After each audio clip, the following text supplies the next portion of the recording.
आप में से बहुत सारे लोग कमेंट करते हैं कि नो फैप और ब्रह्मचर्य में कितना डिफरेंस है, किस में ज़्यादा फायदा है और आपको कौन सा करना चाहिए। तो इसको समझने के लिए मैं आपको एक कहानी सुनाता हूँ।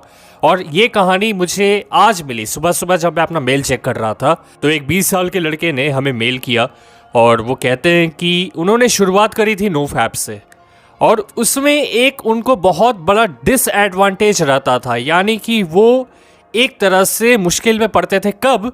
जब वो रात में सोने जाते थे।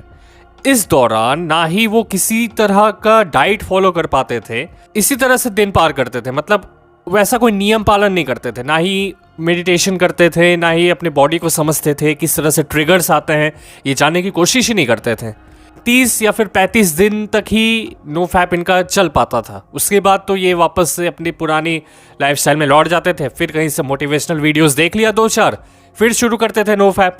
तो ऐसा करते करते इनको महसूस होने लगा, यार ये तो काम ही नहीं कर रहा, क्योंकि फ़ायदे तो मिल ही नहीं पा रहे हैं, बार बार तो टूट जा रहा है ना। अच्छा, अगर मैं नो फैप नहीं कर पा रहा हूँ तो इसके पीछे का कारण क्या है? थोड़ा सा इन्होंने रिसर्च किया तो पाया कि वहाँ पर एक खास पॉइंट को मेंशन किया जाता है जो हम बार बार इग्नोर करते हैं।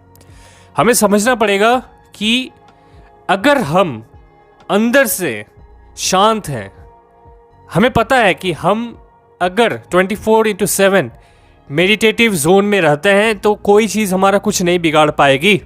तब इनको एहसास हुआ कि अभी भी नो फैप में जो इतने दिन तक ये फंसे हुए थे, इनको लग रहा था कि ये इमारत खड़ी कर रहे हैं, लेकिन इनको शायद ही ये कभी पता चला हो कि इनकी इमारत की जो बेस है वही मजबूत नहीं है।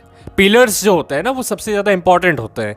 अब देखो, कोई इंसान ब्रह्मचर्य का पालन कर रहा है, उसको क्लियरली ये बात पहले तो समझना ही पड़ेगा कि काम वासना क्या है।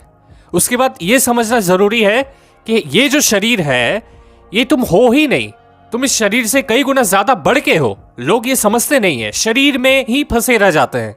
जब कृष्णा जी कहते हैं कि हर किसी इंसान के अंदर एक ऐसी एंटिटी है जिसको आग जला नहीं सकती, पानी उसको गीला नहीं कर सकता, तलवार उसको नहीं काट सकती, तो आपने कभी खुद से ये सवाल किया है कि ये एंटिटी आखिर है क्या?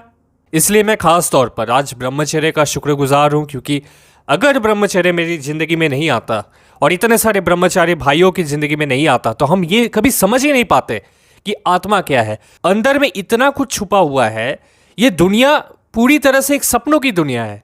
हम इसको एक्सपीरियंस नहीं कर पाते क्योंकि हम इस मटेरियल वर्ल्ड में फंसे हुए हैं।